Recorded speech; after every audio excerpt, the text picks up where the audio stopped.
So here's a microwave situation you might run into at home. This is a Sharp microwave, and we were cooking and it started to flame and spark inside.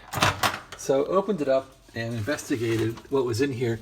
There's a waveguide cover on the side. I know you can't see it well, but anyway, here's the old waveguide cover. You can see it's all burned up. There's a hole in it. This was not on fire, but it was sparking. So the solution to this was to replace the waveguide cover on the side there and put a new one on. So there's the cover.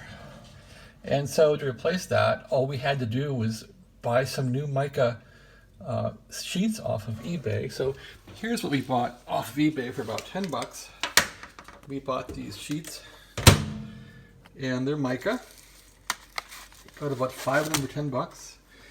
And you simply place the old wave cover on here, guide cover. You trace around with a pen. You cut it out and you put it back in the oven.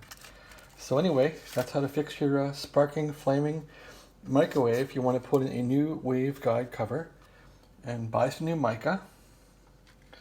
Trace it out like when you're back in kindergarten.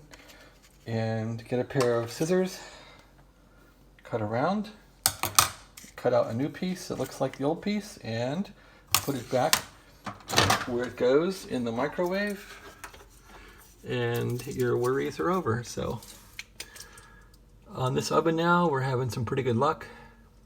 And what happens is, I think that food will splatter and food will get on this thing. When food gets on there, it might become conductive and cause the material to wear out and spark. So this microwave is about 4 years old and it started sparking about a week ago. Okay, well, thanks for watching and happy cooking.